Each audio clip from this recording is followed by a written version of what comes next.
right, you guys, welcome to the Lone Wolf Pack program here.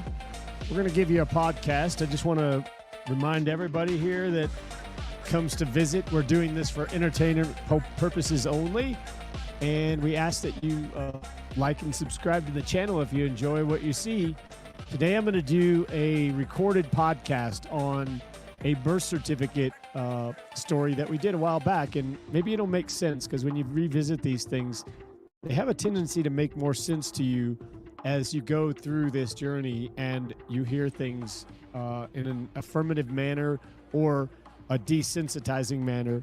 So I'm going to go ahead and give you guys some stuff here where we're going to play this video. I'm just giving you the intro to this so that this can be put in to the broadcast. So I welcome you guys, and I hope you enjoy the show today. It is, well, I don't know how long it is, but whenever it's over, it's over. I yield.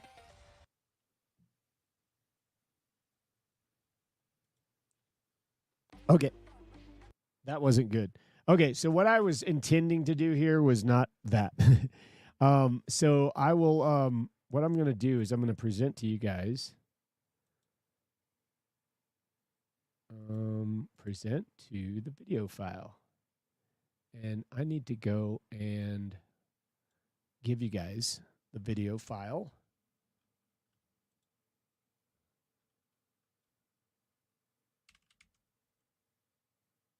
Okay. All right, you guys. Is studying the birth certificate. I've not really done a lot of subrogation. My focus has always been on the birth certificate. Because for me that's where it all starts. You come in here into this world and you're given a piece of paper. And I don't think a lot of people understand exactly what this piece of paper is or represents. So I've bought a lot of books, read a lot of books, far too many books, and spent too much money on books. And a lot of what I studied came to fruition in London. And everything was sort of confirmed in Trafalgar Square when I went to a visit there. So if Patrick wants to play the video, we can have a little look and then have a chat about it. Here we are in Trafalgar Square. Thousands and thousands and thousands of people come here every year, millions probably, and certainly attracts everybody. Got great big lions, great big monuments.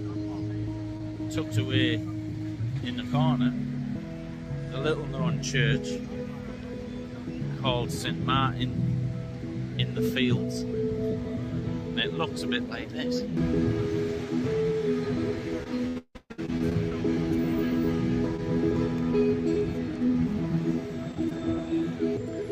What's really interesting about this church is what you won't see is any pictures or symbols or false gods, idols. It's one of the most plain churches I've ever seen.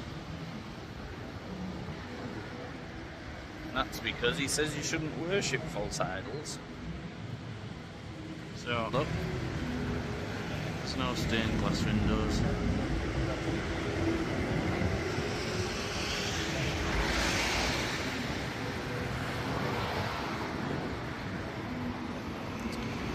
Let's have a little look inside. So this is one of the earliest churches in London. I'm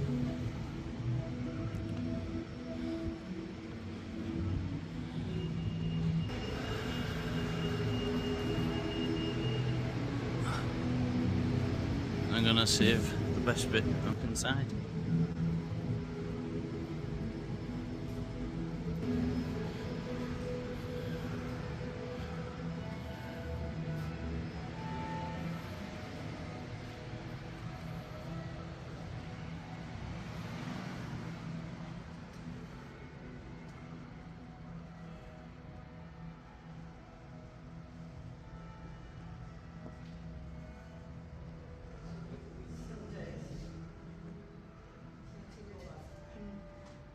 is. It's beautiful, isn't it?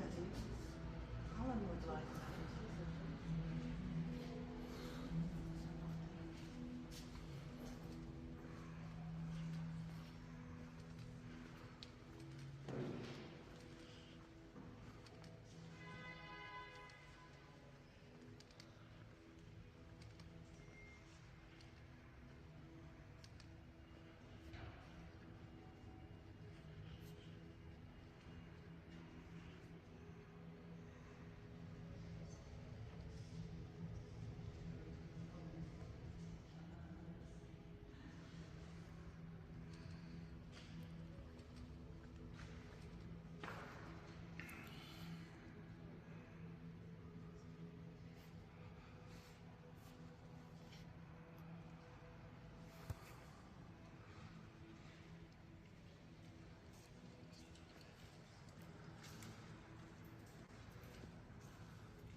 This is the best bit.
Sorry.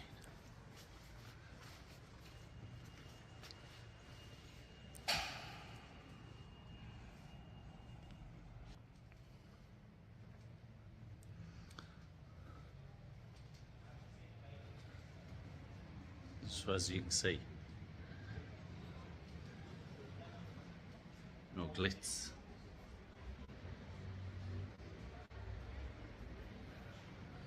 No glamour.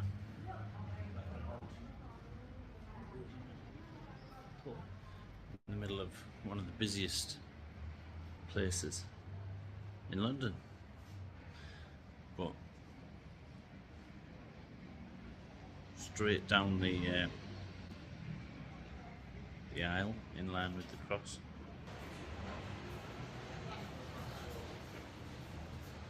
Yeah, so yeah, if you want to marry me, you have to ask my brother.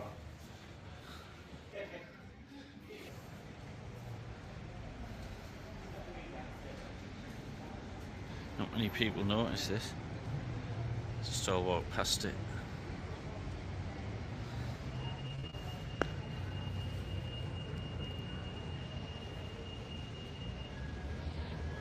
This, believe it or not, is the rock of the church. It's the placenta. See? Baby's still attached to the placenta. It's whole. It's the foundation stone. It's the rock of the church.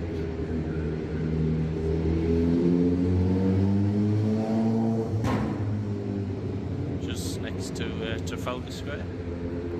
The inscription on the side says, "In the beginning was the Word, and the Word became flesh and lived among us." And it's St. John 1:14. That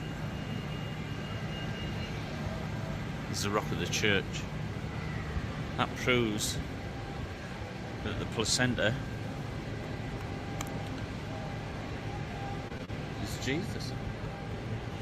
This baby's whole. Hasn't been cut. It's not parted like us. Pretty good, that, eh? See you all later. So I actually came across that quite by accident. I like going around London, especially around the city of London, around the Bank of England and places like that. And there's a whole other story about the Bank of England and Vestal Virgins and things like that. Amazon, just for a little bit of information, Amazon's whole name and the fire sticks and everything else is based on the Vestal Virgins. And there's a building attached to the corner of the Bank of England. So Amazon is actually a big phallus, what you see in the middle. So that so St. Martin in the Fields Church is actually a sanctuary. It's one of the really old churches, and it's the Queen's Church. So what's interesting is there's hyphens in the middle of the name. So you've got Martin hyphen in hyphen the hyphen Fields. It's whole as a name. Right. And you'll often see that. So if you look at a lot of places, you'll see hyphens, and that's what I believe is to make it whole. So if you noticed carefully, you'll have seen the at the altar, you'll have seen the egg in the window, in the cross in the window. If you look very carefully, you'll see the egg.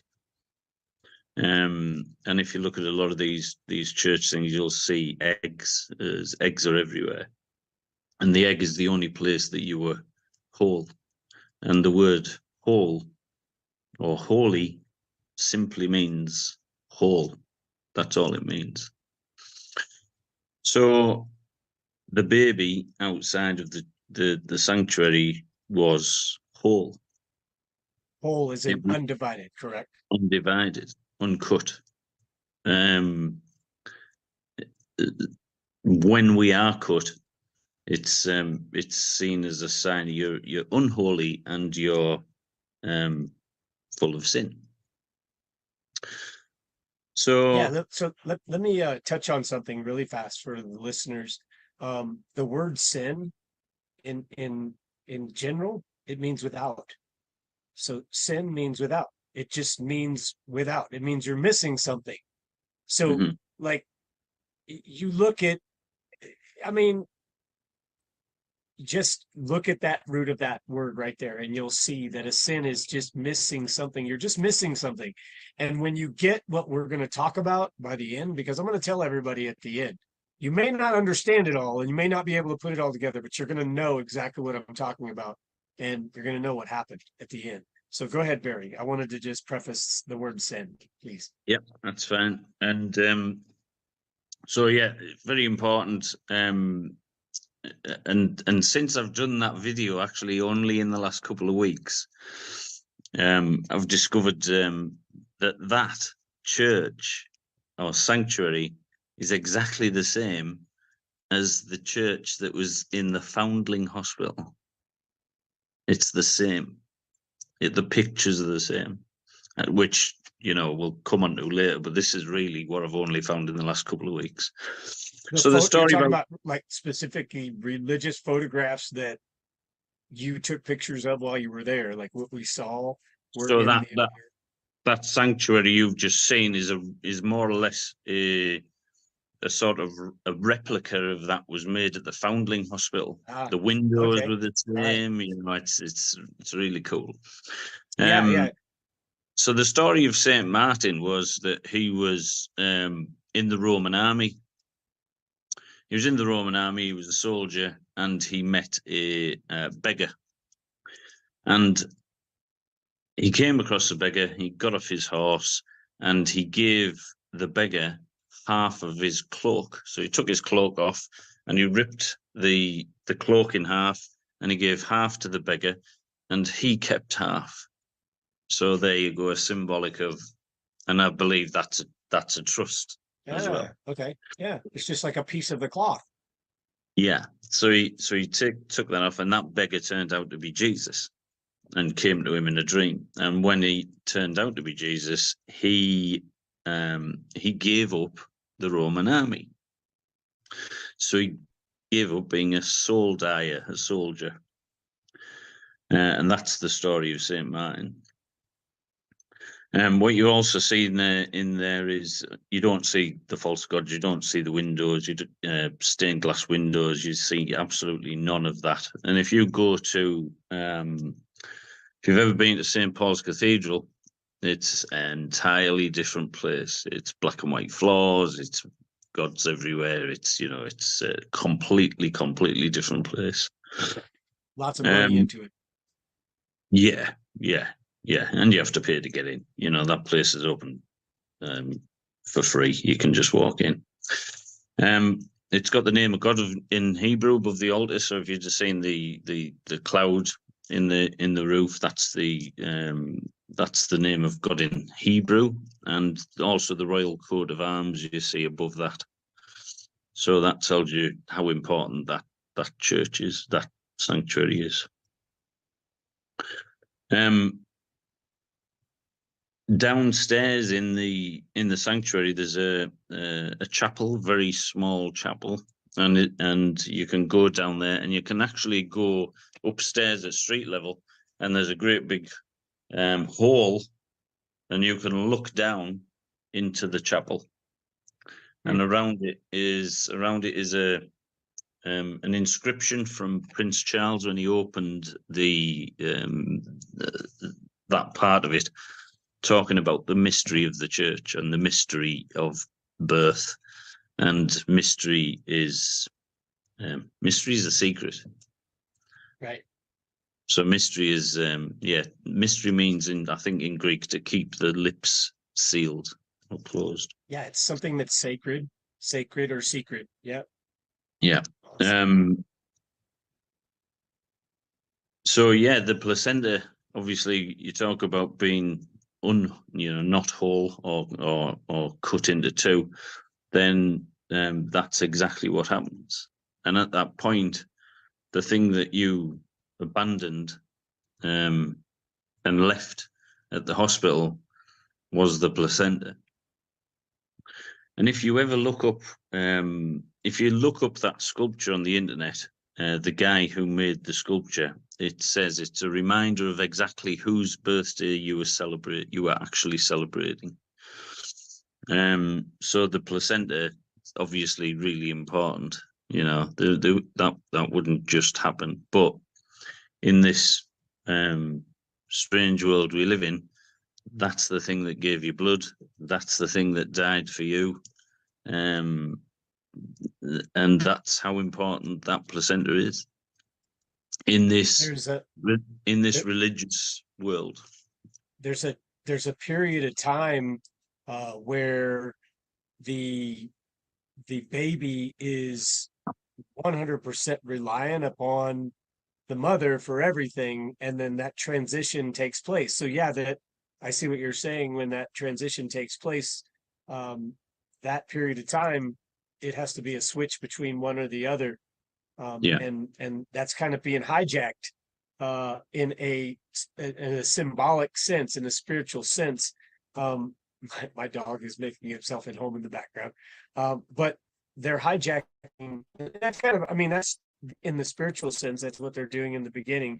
They're hijacking spirituality, and then they want to take and have, well, what is perceived as physical control. Like, I say this is this, and so it is. And we don't know any different because we are classified in the wrong. And I'll get into that. But go ahead, Barry. Thank you. I appreciate you. Go ahead. So the Rome, so basically, a lot of what's going on is what happens in it's Roman customs. A lot of it, I mean, City of London is just it's Rome, Bank of England, well worth a visit, but it's Rome. And the Roman custom used to be that the thought that the placenta was part of the child. It was like an ugly twin. And I've touched earlier on the Vestal Virgins. Well, the Vestal Virgins were responsible for managing or keeping the sacred objects safe. And the placenta was seen as a sacred object. It was so sacred that the life that the child had depended upon how you treat the placenta. So they used to bury it with cake and things like that. And that's why placenta means cake in Greek, I think it is. So they used to bury it with the placenta, and they actually used to give it the same name as the child. And they used to bury it in the churchyard, and that's exactly what they've done. So that they've buried it outside the church. So they're saying, well, if you don't take your stuff, then we'll take it, and then we'll be the keepers of it. We'll look after it for you. Yeah. You abandoned it, we'll look after it for you. And that is exactly why outside of the Bank of England there is the Temple of Vesta, a very small round circular building with the letters. If you go inside it, it's got a boat, an eagle, SPQR, and a hole in the ceiling. So in St. Martin in the Fields, there's a hole that you can look down. At the Bank of England, there's a hole you can look up. And around the inside of the circle, it says, "For the citizens and the people of Rome." And that was only built in 1946.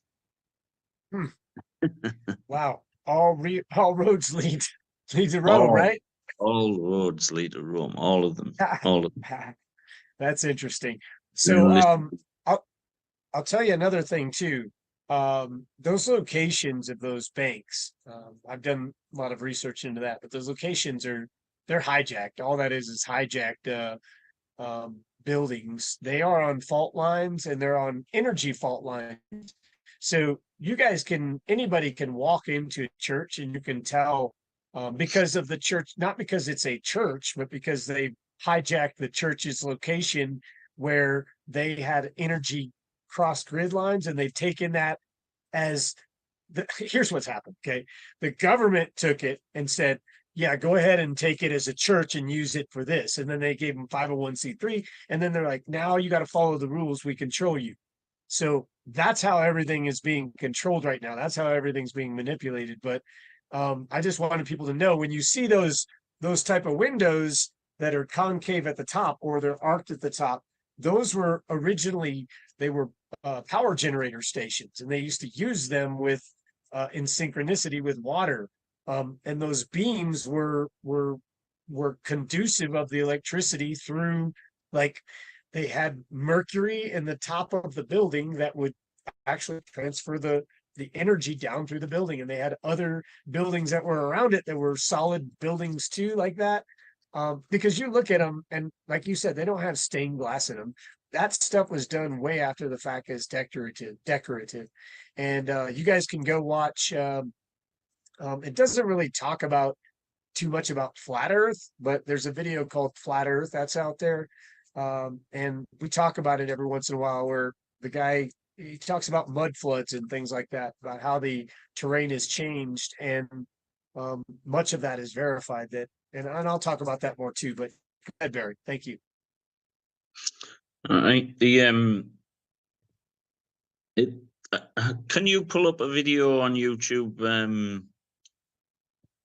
Of course. the Which one? Puff the Magic Dragon. Yeah. I just played that not long ago in one of my classes, as a matter of fact. Hold on. Give me just a sec.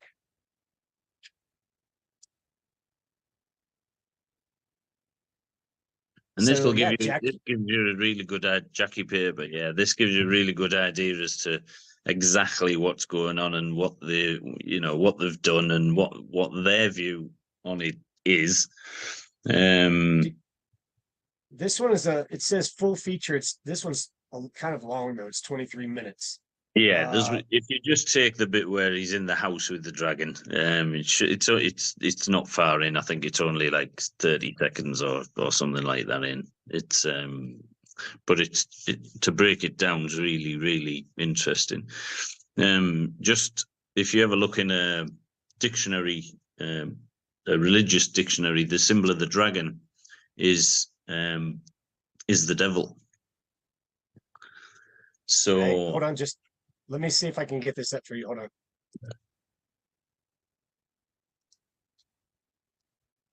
Okay, I think I can do this. Hold on just a second. I think I can. All right, let me do this. Can you tell I'm not a zoomer? Where did that? There it is. Yeah, there we go. And there we go.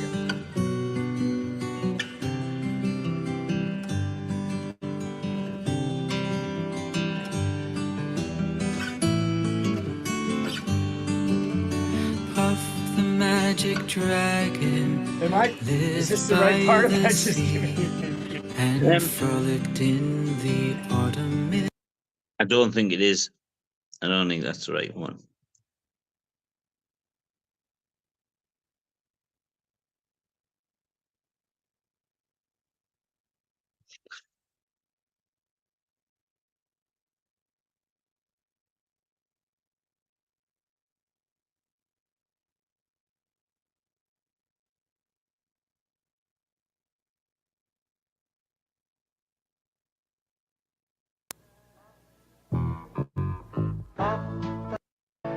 It's mirror across the room. It says 1978 full feature. I think that's the one you want.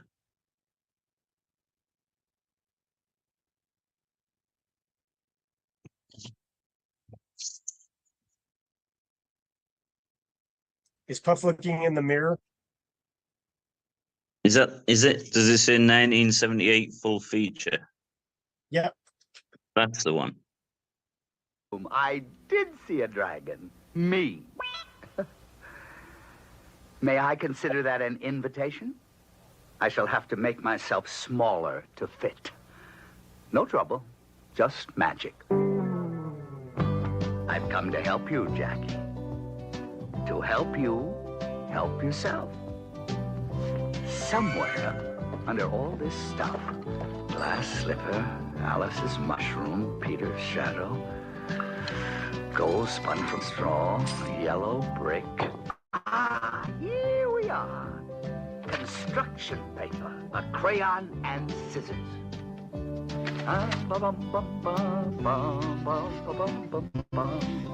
I'm one of the few dragons ever to have a song. That is because instead of destroying things, I try to muddle through. Ah, here we are. Jackie Draper, this is Jackie Paper. Now, I'm going to borrow the living thing inside you and place it inside Jackie Paper. your living thing. You wonder what it is. It is that which causes you to laugh and to cry, to hurt and to care. It's that which makes apples crunchy and tells your nose to tingle on a crystal winter's morning. It's kept in your left ear, you know. Quick, before we catch cold. Am I all better? Well, we'll see. To be truly better, you must make a journey with me. Impossible for Jackie Draper, but Jackie Paper, he can go anywhere so long as it's magic. Come along now. But where are we going? That's a good question, Jackie. We're going to Honolulu, What's Honolulu? my kingdom by the sea. Well, it's not exactly a kingdom. It's a kingdom. A few acres and independence, but it is rather magical. Let me show you. That'll do there, Patrick. It's beautiful. It's Honolulu. Is it?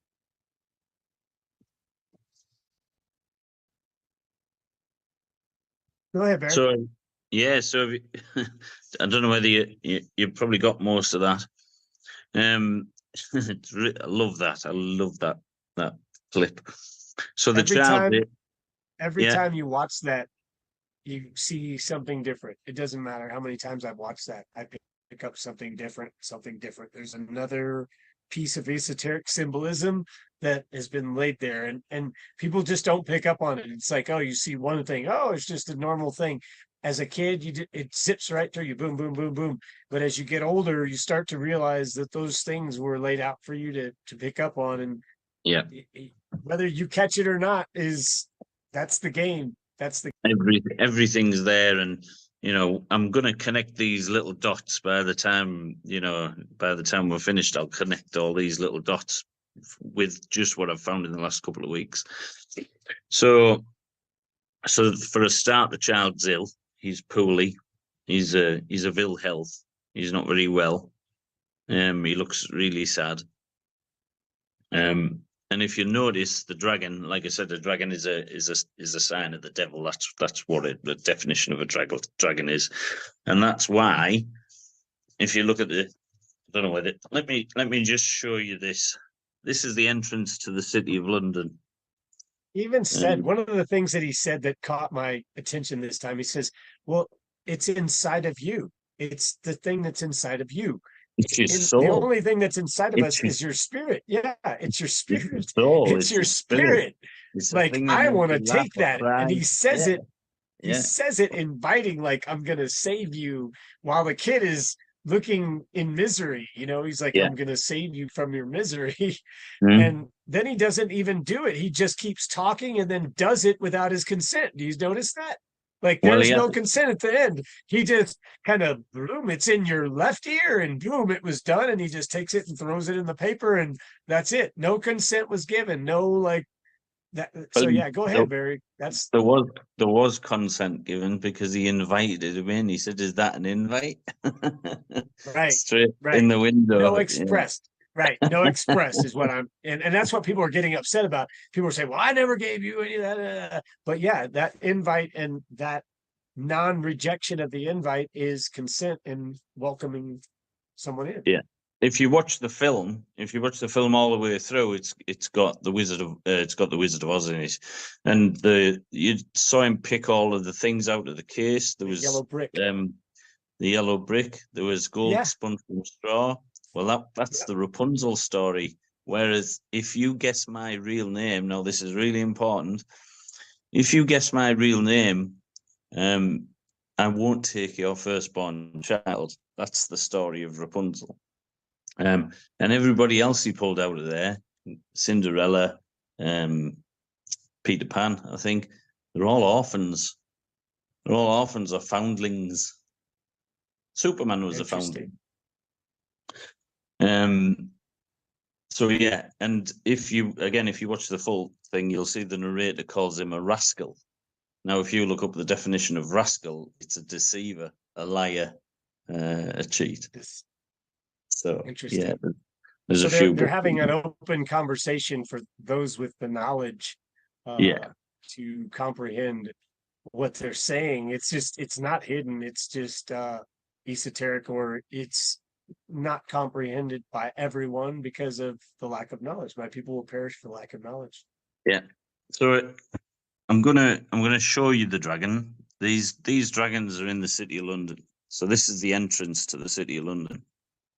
Okay, so one thing I want to preface one thing for the people here, and I'm going to talk about this more. I've been talking about this, but and it's something I've been researching. And there's another guy on the internet that's pretty popular. I'm not going to name names, but it is every 138 years there's what's called the return of the phoenix, which everybody talks about this like mud flood, or why. Do you guys ever wonder why history we can only go back and like how come we don't have books from like 1400s and stuff? That stuff didn't just like blow up and burn up and stuff like that. They got rid of it on purpose. And there's actually proof, and I can prove it. Since 1902 they printed new books. Well, this 138 years leads us to the year 2040, which is I'm not trying to have like some sort of doomsday or anything, but there is some validity in what they're talking about as far as revelations and like the how the Mesopotamian history applies towards that, and how it's being applied in today's day and age. And it's nothing to be fearful of. That's the first thing I want everybody to know about. But I will be talking more about it. And I just want to preface that that some of this, like what he's talking about, and some of these stories are all related. They're all stories that came up throughout the times through different like cultures, and many of the stuff that we see here in America, including equity, was brought over here from England, because when there were things that happened in the the kingdoms, okay, people would bring stuff to like the king, okay, but the king couldn't hear every single thing, so he would have this court of people who would hear the king's cases. Well, then people would feel upset. They'd be like, well, I didn't get my word. So then they create these writs that went directly to the king, and the king could overrule his board that made a rule over these people. Well, that's what equity is, folks. Equity is what I'm teaching you, is these writs that you bring back to the king, because we are in, I don't care whether they want to call it a democracy or not, we're in an oligarchy, okay? They are literally operating from a CEO position. The president is not a president of a country. It is a corporation. It's the CEO of a corporation found at Title 28 USC 3002 subsection 15A. It's a federal corporation found in the 10 square miles of DC. And actually, I can trace it down to a name that I put. It's, what is it? Guv something, GUV something. I'll put it again out there in the Telegram channel, but it's traced back to a man that lives in your area, in that area. He's actually owns the District of Columbia, which shows that he owns the entire United States and all the states that are connected to it in law, or legally, should I say. So very.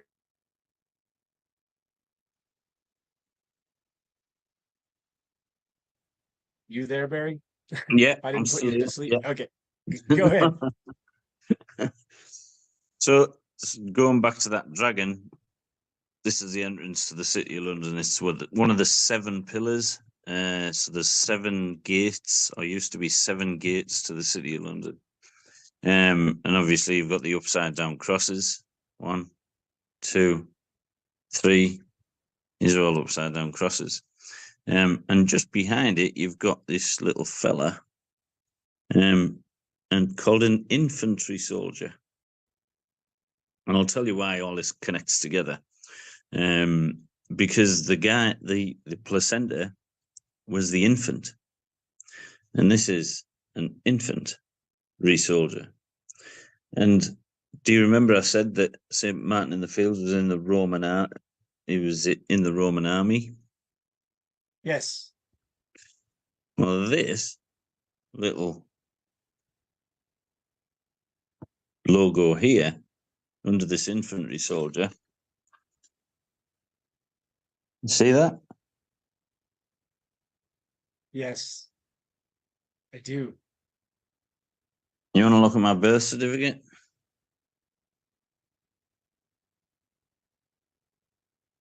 Wow.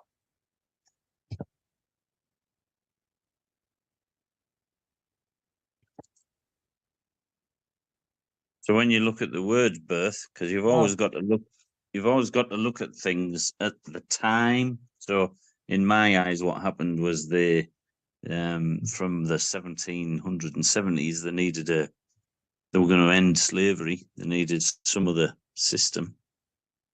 So this is an 1889 Anderson Dictionary of Law. And there's your definition for birth. Abandoned. See, abandoned. So I have a certificate of birth. All right. And that logo at the top is the Board of Trade. I've actually got 3 birth certificates. There are 4 birth certificates. I've got 3 of them. I'm working on the 4th. The 4th is your live birth. That's the one they don't want you to have. Because that's your true identity.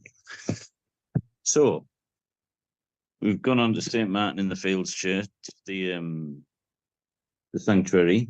You've seen the placenta. And we know that all of this is related to maritime law and shipping.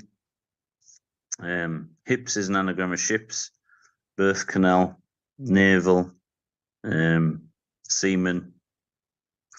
Let me tell you how all this connects together. So in around about 1740, there was a master mariner, a guy called Thomas Coram, and he was a merchant, bang in the city of London is where he lived. And he saw that there was an awful lot of abandoned infants. In London, it was times when there was, no real hospitals, no real schools, and infants were being left just to die in the streets of London. And Thomas Coram wanted to rescue these infants and start what's called a foundling hospital. Now, he eventually managed to get a hold of lots of influential people that may want to support his idea for a foundling hospital, and I believe that his want to help the children was real. The first person he got on board was the Duke of Somerset's wife. All of the birth certificates are issued from over here, Somerset House. All right. So all of the birth certificates are created at Somerset House. So from him creating this foundling hospital in 1740, what used to happen was this. And I only found this foundling hospital a couple of weeks ago when I was in London, and I just happened to see it on the sat nav. Let me just turn this round for you. So this is what used to happen when a woman wanted to abandon her child in the 1700s, which was extremely common.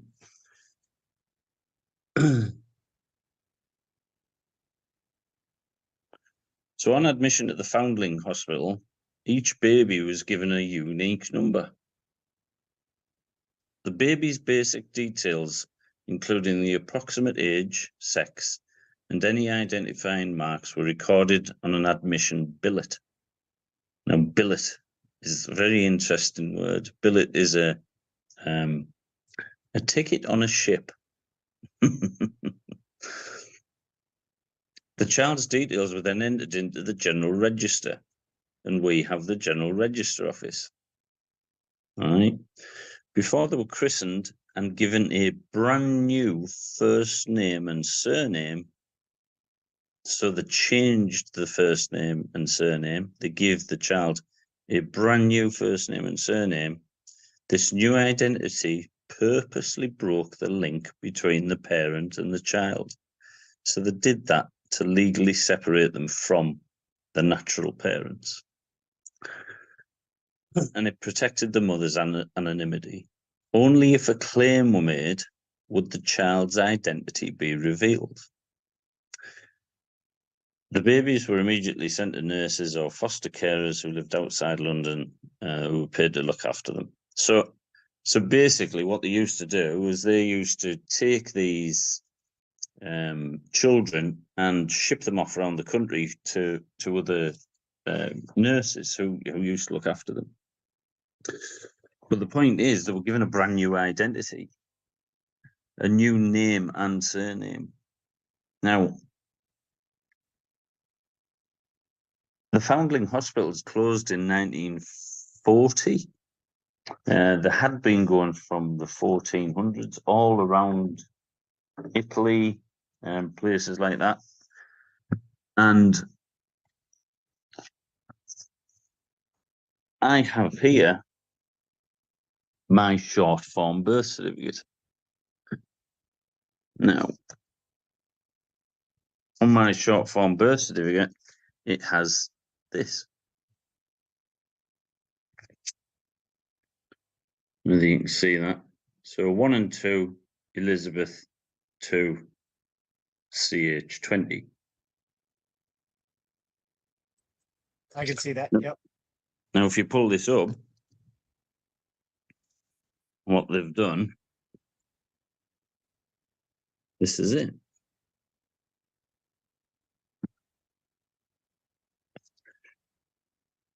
And if you look at point 3,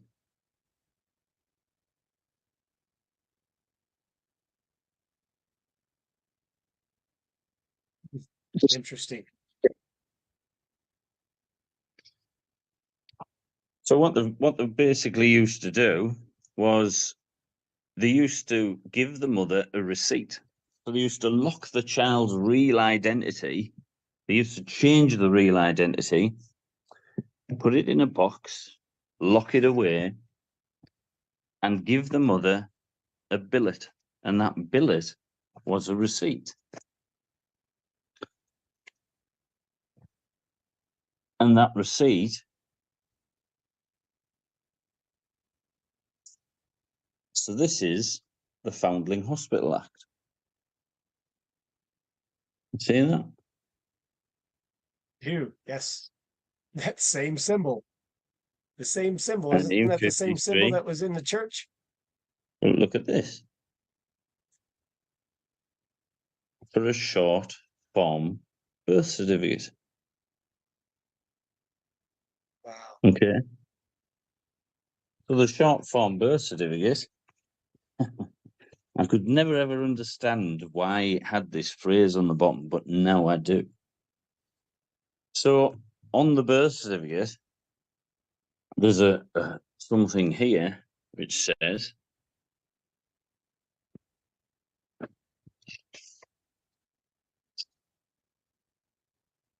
I can get this right. That's okay. Can People you are see the falling down bottom? in their living rooms trying to read that. No, I'm just kidding. It says at the bottom there's a warning. Warning, a certificate is not evidence of identity. Yeah? Never will be yours anyway. No, because they changed it. So what they did to Yeah. me was to change my last name. They put it in uppercase. They put it in Roman alphabet. Yes. That's how they've done it. But this is my receipt. This is my receipt. Should I Yes. ever want to go back and claim that child, this is my receipt. Yes, that is correct. So you That see, is legal title, and it's no different. Like when someone goes into in 1950, in 1955, 1956, 1957, when someone used to walk into a Federal Reserve Bank and drop off silver, they would get a silver certificate for whatever the amount that they dropped off. It's the same thing. They're just Yeah. saying, hey, you just dropped your baby off here, and here's your receipt in case you ever want to come back and get the legal title. yeah. But nobody ever goes back to claim the baby. No, because they don't know. So let's look at the word billet. Billet. This is strange. Soldiers. So it's a ticket from a public officer directing soldiers at which house to lodge. We get a lot of letters to occupy. If they don't know who lives there, we get to occupy. He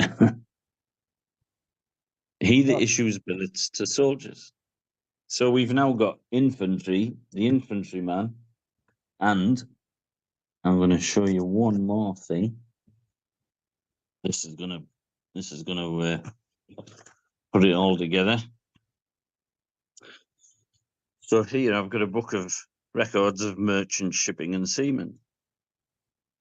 And if we look in here, because Thomas Coram was a master mariner, I mean, these people are really lazy. They just thought, well, let's put this together for merchant shipping and use the same rules for that. And we make everybody a seaman. So this is a record of a seaman. You see the name in uppercase? The distortion with the language, because that has so many different meanings. But go ahead. Yeah, go ahead. You see the surname, Watts? Yes. Uppercase. Yes. So what the Foundling Hospital used to do is another one. Hagen, yeah. Uppercase. So what the Foundling Hospital did was Thomas Coram basically said, look, all of these abandoned children, we can make them into useful citizens. And they used to put them on ships, make soldiers and sailors out of them.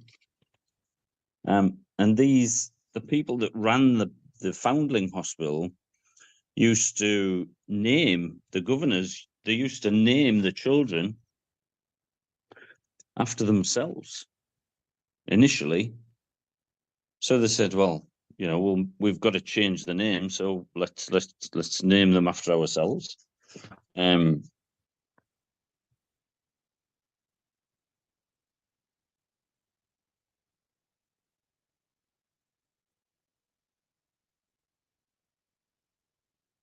Yeah. And they started giving them names of dead people.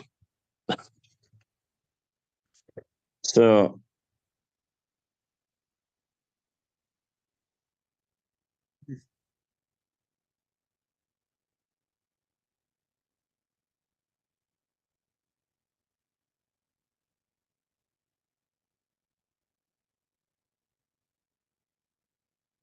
No, this stuff is creepy. yeah, but When it gets really down to it, these people were creepy.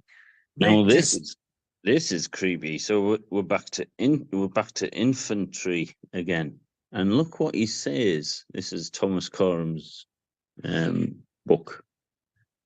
It says each day. So he's talking about the children, and it says each day brought its regiment of infantry to the establishment.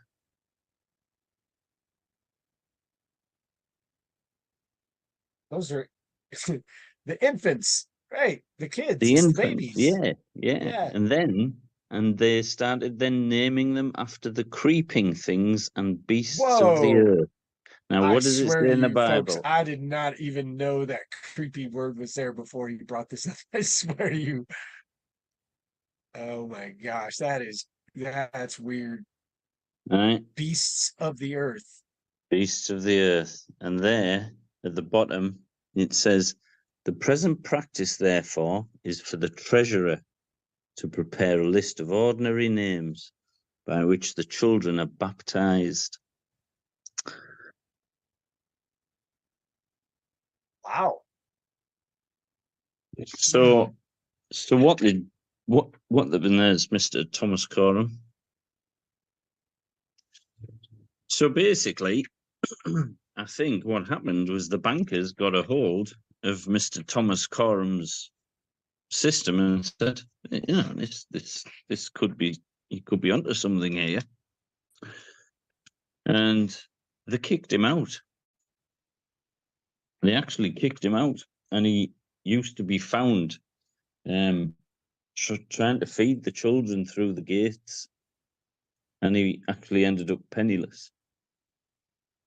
So they kicked him out. So he had he a heartful idea, and then when they saw what he was going to do, they took his idea and said, "Get the hell out of here. We're not accepting that," and then basically shunned him and made him to where he had nothing. Yeah, that's what happened. Wow. So the mothers had to make an application if they wanted to be in there. Have you heard the term blackball fight? Blackball fight? No. Yeah, no. So the mothers, if they wanted to come into the hospital or deposit deposit the children, there wasn't the space. But eventually, the government said, "Well, look, we're going to back it, but you've got to accept every single child that comes in." So the mother had to make a statement to say that she wanted to obviously deposit the child, if you like. And that statement is the reason that on the birth certificate, she's named as an informant. Yeah.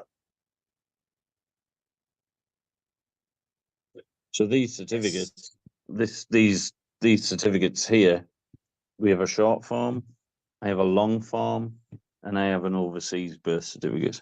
I have 3. And there's 4th. The 4th one is the one that's locked in the box. The 4th one is the one is your live birth. That's the one they don't want you to have, because that's the record of the infant that was left at the hospital. And this short form birth certificate printed on red paper. There's a section that says "Beware of the red-haired child" or something like that in the Bible.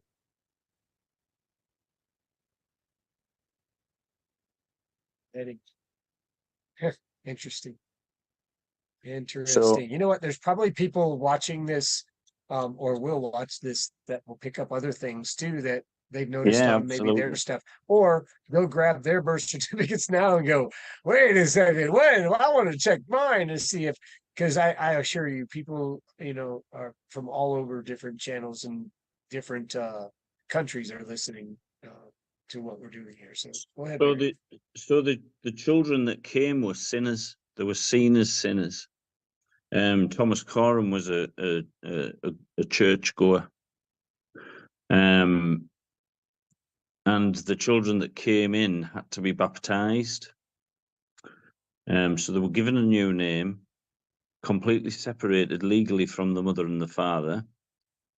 So I don't know about you guys over there, but sometimes when you feel like the children aren't yours, you're getting told when to take them to school, you get fined if you don't take them to school. Well, that's because they give you parental control over the child. You should only ever register a child if you find one. And that was also the tradition, the custom in Rome, and customary laws go back way beyond our written laws. It's customary law. So when you look at the Bank of England and they have figures of gods on the doors, and they have the Vestal Virgin. I don't know if you know of Romulus and Remus. They were fed from a essentially raised by a dog with 8 breasts. Now, when you look at the logo or the emblem for the Foundling Hospital, on the left is Diana, and she was known for the wolves, and she had 8 breasts. And on the right is Britannia, who rules the waves. She was a Roman goddess. So Interesting. So it's also on the bottom of these certificates, you have this field,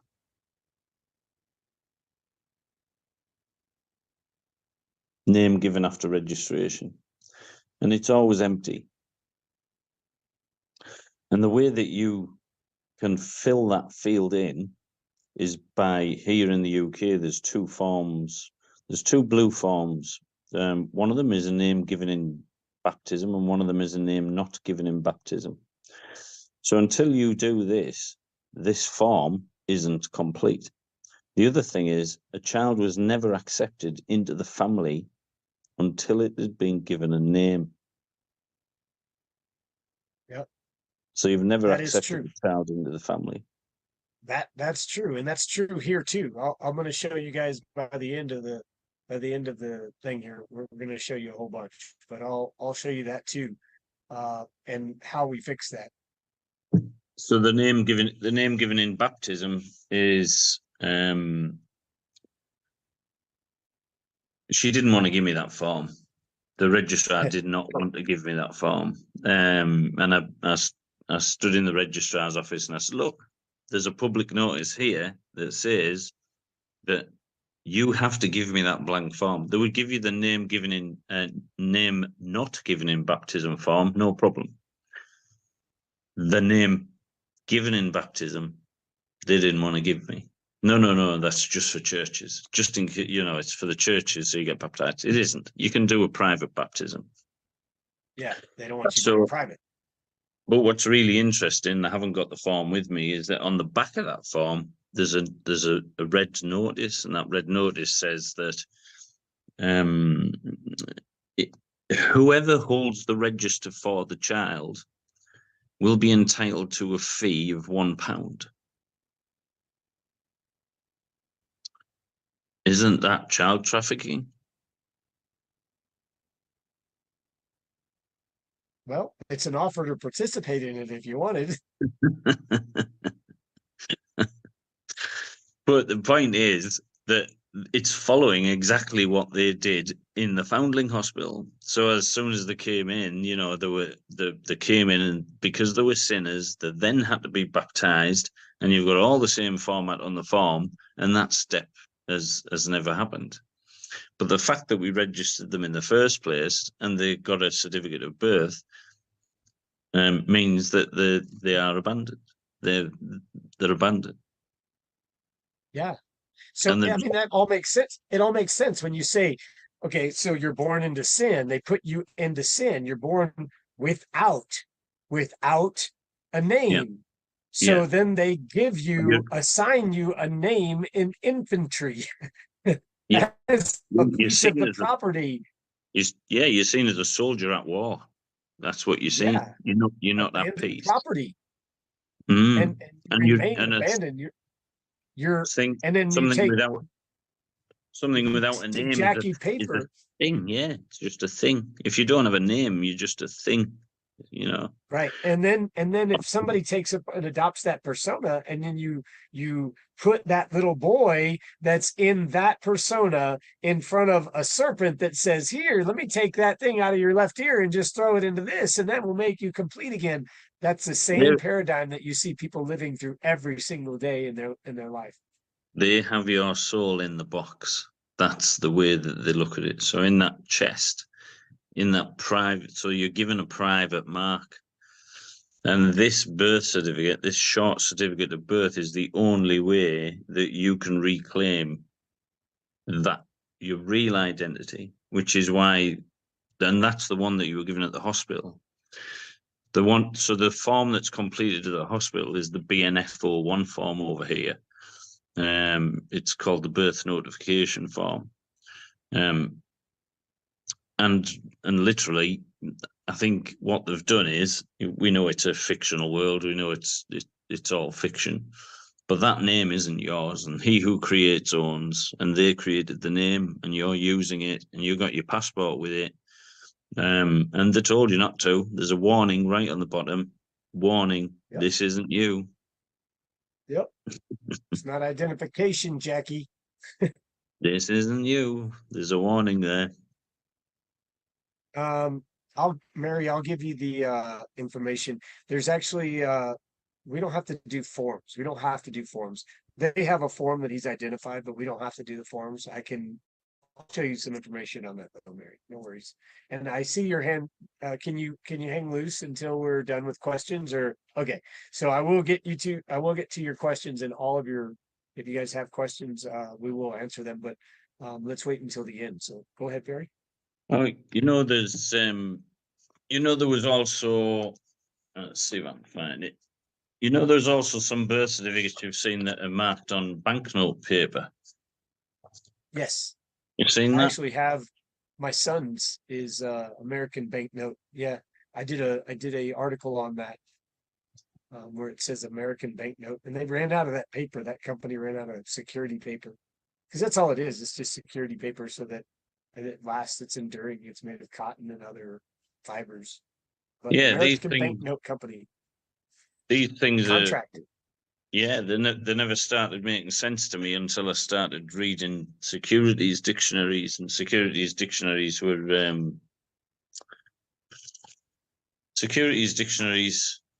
every single term that is on a birth certificate was on the securities dictionary. Yeah. A note is just a promise. Here you go. It's a promise. So I said that do you remember that they gave the children a billet? Billet, yes. Billet. Here's another definition of billet.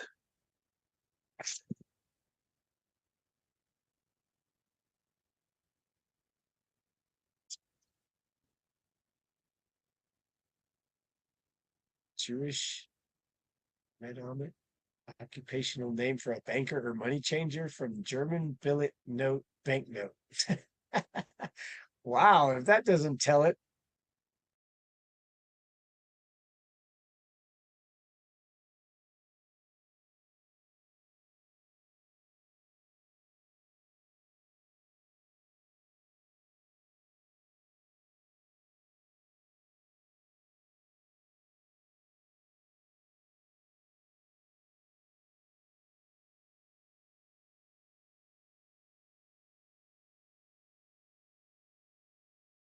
So anyway, you guys have an amazing day, because what we're going to do is I'm going to go ahead and start this other half tomorrow. And then we'll go ahead and play the other half of this tomorrow. So if you guys missed anything, and this isn't professional video editing, so just bear with us. We appreciate you guys following along with what we're doing and staying with the information. So, so you guys have an amazing day, and I appreciate you very much.